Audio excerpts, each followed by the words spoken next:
नमस्ते गाइस। और आज की फाइट वीडियो में सबसे पहले बात करते हैं लाइट वेट चैंपियन इलिया टुपुरिया के बारे में। तो इलिया टुपुरिया की जो कोर्ट हियरिंग थी वो हो चुकी है और ये टुपुरिया के लिए एक बहुत बड़ी मॉरल विक्ट्री है क्योंकि फाइनली वो अब अपनी डॉटर के साथ मिलने वाला है। अब जो भी हियरिंग में सुनाया गया है काफी शॉर्ट में मैं कवर कर देता हूँ। इलिया टुपुरिया की एक्स वाइफ जॉर्जिनिया की ये रिक्वेस्ट थी कि क्या वो अपनी डॉटर के साथ स्पेन को लीव करके वापस अमेरिका जा सकती है, यानी कि इलिया टुपुरिया के साथ रहने से पहले जहां पर वो मायामी में रहती थी वहां पर वो वापस जा सकती है अपनी डॉटर के साथ। तो इस रिक्वेस्ट को इलिया टुपुरिया ने डिक्लाइन कर दिया। कोर्ट से निकलने के बाद जॉर्जिनिया ने कुछ भी नहीं बोला प्रेस को, बट इलिया टुपुरिया की बात करें तो वो स्माइल कर रहा था, वो काफी खुश था और वो प्रेस को भी ये बताता है कि वो बहुत ज्यादा काम है, उसने अपने पूरे एटीट्यूड को बनाए रखा और अब फाइनली वो अपनी डॉटर से मिलने वाला है। तो समवट कोर्ट में यही होता है और इलिया टुपुरिया की एक्स वाइफ जॉर्जिनिया कंट्री को लीव करके नहीं जा सकती, यानी कि उसको डॉटर के साथ स्पेन में ही रहना पड़ेगा। और ये तब तक मुझे लगता है कि होगा जब तक ये डिसाइड नहीं होता कि डॉटर किसके पास रहेगी, क्या वो मदर जॉर्जिनिया के साथ रहती है या फिर कोर्ट ये ग्रांट करता है कि इलिया टुपुरिया को उसकी डॉटर की कस्टडी मिलने वाली है। अब इलिया की बात लगी थी तो moving on to the next update, अब बात करते हैं अरमान सरूकिन के बारे में, जहां पर ये रही वीडियो जो अरमान सरूकिन पोस्ट करता है अपने इंस्टा पर और यहां पर वो इलिया टुपुरिया को ट्रोल कर रहा होता है, जिधर वो यही कहता है कि फाइनली उसे इलिया टुपुरिया की हाइट वाला ओपोनेंट मिल गया ताकि फ्यूचर में जो उसकी इलिया के साथ फाइट होने वाली है उसके लिए वो प्रिपेयर कर सके।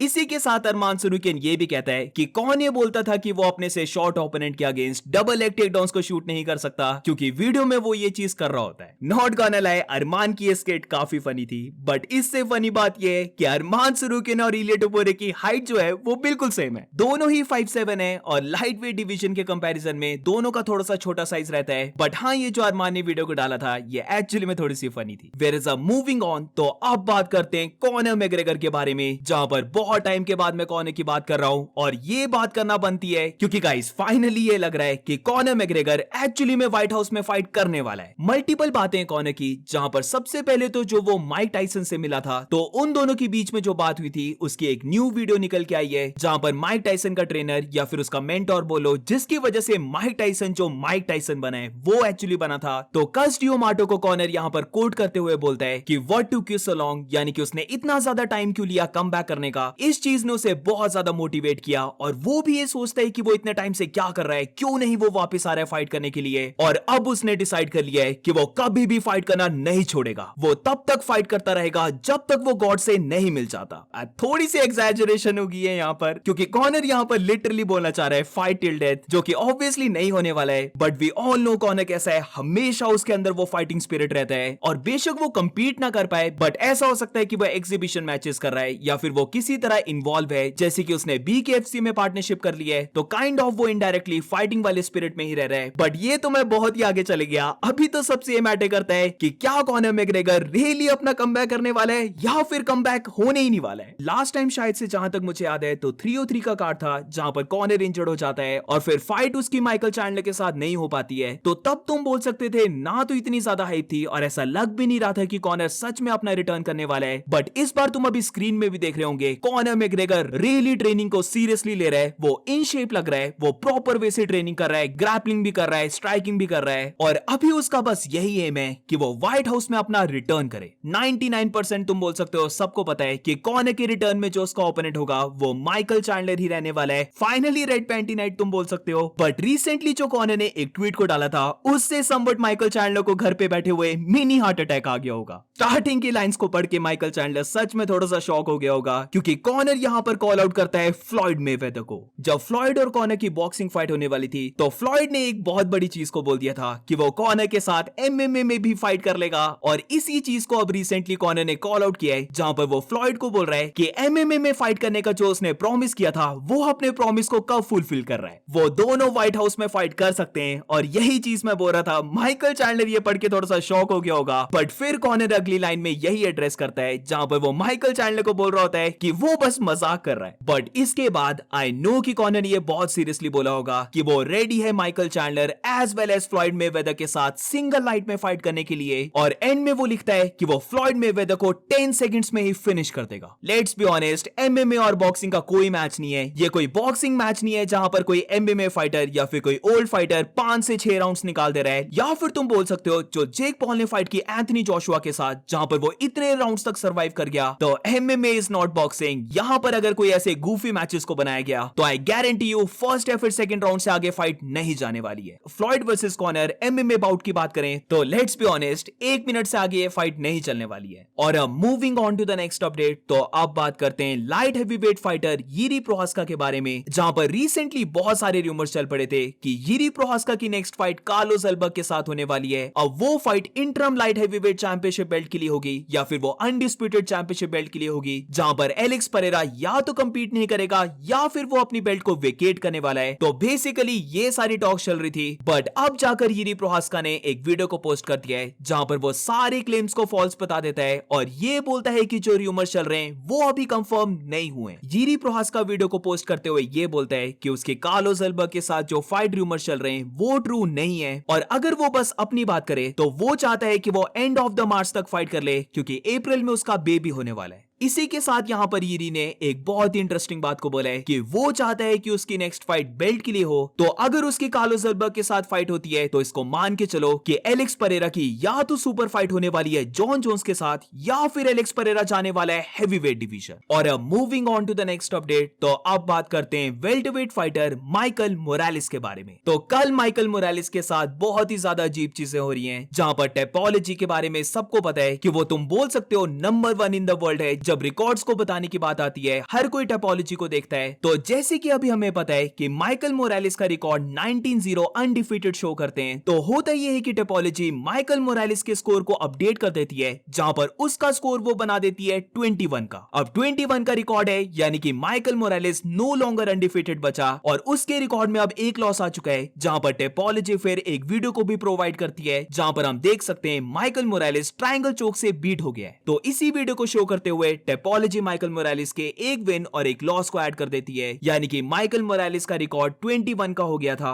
और इसी को लेकर माइकल मोरालेस का रिएक्शन भी आता है, जहां पर मोरालेस लिखता है कि वो इनजस्टिस को पंच करने वाला है टोपोलॉजी के फेस में, और एंड में वो लिखता है फक यू टोपोलॉजी, और शायद से वो टोपोलॉजी को गे बोलता है, जो टू बी ऑनेस्ट बहुत इंटरेस्टिंग है कि ये माइकल मोरालेस से आ रहा है। बट एनीवेज ट्विस्ट यहां से आता है कि अब रिसेंटली टोपोलॉजी ने फिर से रिकॉर्ड को चेंज कर दिया है, और जो उन्होंने एक विन और एक लॉस को ऐड किया था उनको बैक ट्रैक करते हुए फिर से माइकल मोरालेस का रिकॉर्ड 19-0 अनडिफीटेड कर दिया है। अपोलोजाइज तो नहीं किया टोपोलॉजी ने, बट हाँ उन्होंने इस चीज को क्लैरिफाई किया कि फिर से एक क्लोज रिव्यू देने के बाद ये पता लगा उन्हें कि ये जो माइकल मोरालेस की 2 फाइट्स थी जहां पर वो एक विन करता है और एक में वो सबमिट हो जाता है, तो ये दोनों प्रोफेशनल फाइट्स नहीं थी, बल्कि ये दोनों थे एग्जीबिशन मैचेस। तो पहले उन्होंने एग्जीबिशन मैचेस को इंक्लूड करके प्रोफेशनल फाइट्स में ऐड कर दिया, बट अब वापस उन्होंने इस चीज को ले लिया है, तो अब फिर से माइकल मोरालेस का रिकॉर्ड अनडिफीटेड ही है 19-0 का। और अब moving on to the next update, तो अब बात करते हैं जॉन जोन्स और डैनियल कॉर्मिये के बारे में, जहां पर मे बी ये साल 2026 में हम फाइनली देखने वाले हैं trilogy fight between Jon Jones and Daniel Cormier. Literally मैं जोक भी नहीं मार रहा हूं,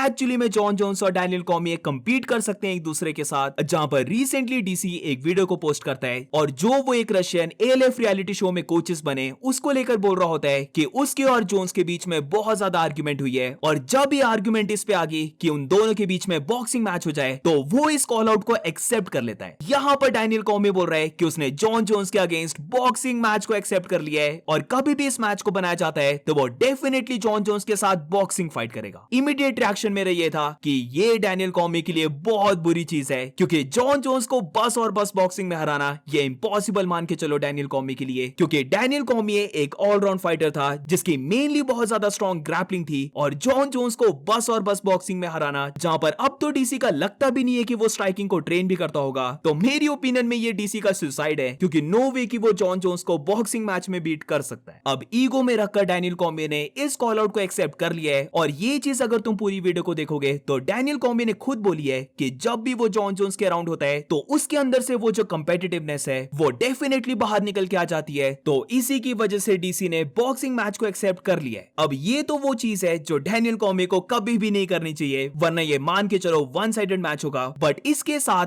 एक और मैच हो सकता है डैनियल कॉर्मिये और जॉन जोन्स के बीच में, जहां पर एक्चुअली में डीसी के विन करने के चांसेस बहुत अच्छे हैं। तो यहाँ पर डैनियल कॉर्मिये एक्सप्लेन करता है कि फ्यू मंथ्स पहले जब जॉन जोन्स को अप्रोच किया गया कि क्या वो उसके साथ एक फ्रेंडली रेसलिंग मैच कर लेगा, तो जॉन जोन्स ने इस ऑफर को एक्सेप्ट कर लिया था। और इसके साथ डैनियल कॉर्मिये उस ट्वीट को भी लगा देता है जहां पर हम पढ़ सकते हैं कि जॉन जोन्स ने बोला है कि वो हैप्पीली एक्सेप्ट करता है, और एंड में जॉन जोन्स ने 3-0 भी मेंशन किया है, यानी कि जॉन जोन्स बिलीव करता है कि वो डीसी को रेसलिंग मैच में भी बीट कर देगा। तो एक प्रॉपर रेसलिंग मैच को लेकर डैनियल कॉर्मिये बहुत ही ज्यादा कॉन्फिडेंट है कि जॉन जोन्स उससे एक रेसलिंग मैच कभी भी विन नहीं कर सकता। तो डीसी का यह कहना था कि जॉन जोन्स के अगेंस्ट उसकी पॉसिबिलिटी एक प्रॉपर रेसलिंग मैच को लूज करने की बहुत ही ज्यादा कम है। वो ये चीज अंडरस्टैंड भी नहीं कर सकता कि जॉन जोन्स उसे रेसलिंग मैच में बीट कर रहा है, बट अगर दोनों की रेसलिंग मैच होती है तो वो फाइनली फाइंड आउट कर लेंगे इस चीज को। बट वो पर्सनली बिलीव करता है कि वो जॉन जोन्स को 10-0 बीट करेगा। जब बात आती है सिर्फ और सिर्फ रेसलिंग की, तो आई डू बिलीव कि डैनियल कॉर्मिये के पास बेटर रेसलिंग है। वो एक टाइम पर ओलंपिक टीम में भी था, यानी कि डैनियल कॉर्मिये ने ओलंपिक्स में भी कंपीट किया है। तो फॉर श्योर जब प्योर रेसलिंग की ही बात होती है तो डैनियल कॉर्मिये ज्यादा बेटर होना चाहिए जॉन जोन्स से। बट अब जैसे कि हमें पता है कि डैनियल कॉर्मिये अपनी प्राइम में तो नहीं है, वो प्राइम को छोड़ो, अब शायद से वो 45 या फिर 46 इयर्स का है, तो वो एक ओल्ड एथलीट बन चुका है। और बेशक जॉन जोन्स भी अपनी प्राइम में नहीं है, बट स्टिल हम जॉन जोन्स का बोल सकते हैं कि वो कंपीट कर रहा है। तो एक सेकंड के लिए जस्ट इमेजिन अगर जॉन जोन्स डैनियल कॉर्मिये को एक प्योर रेसलिंग मैच में भी बीट कर दिया। एट दिस पॉइंट इससे ज्यादा एम्बैरेसिंग बात डीसी के लिए नहीं हो सकती कि वो जॉन जोन्स के अगेंस्ट एक रेसलिंग मैच को भी हार गया। और इसीलिए मैंने स्टार्टिंग में बोला था कि बेशक यहां पर डीसी के चांसेस विन करने के बहुत अच्छे हैं, but at this point I really don't know कि डीसी किसी भी कॉम्बैट स्पोर्ट में जॉन जोन्स को बीट कर पाएगा। और इसीलिए मेरी ओपिनियन में उसे कोई भी रेसलिंग मैच और स्पेशली बॉक्सिंग फाइट तो जॉन जोन्स के साथ करनी ही नहीं चाहिए। बट ये मेरी ओपिनियन है, do let me know in the comments, तुम्हें क्या लगता है कि अगर डैनियल कॉर्मिये और जॉन जोन्स की बॉक्सिंग फाइट हो जाती है तो कौन सा फाइटर विन करेगा, या फिर दोनों का अगर रेसलिंग मैच हो जाता है तो क्या वहां पर डैनियल कॉर्मिये जॉन जोन्स को फाइनली बीट कर देगा। And that's it for today guys, आज की फाइट वीडियो में बस इतना ही। अगर तुम्हें वीडियो अच्छी लगी हो तो please make sure to like subscribe. मिलते हैं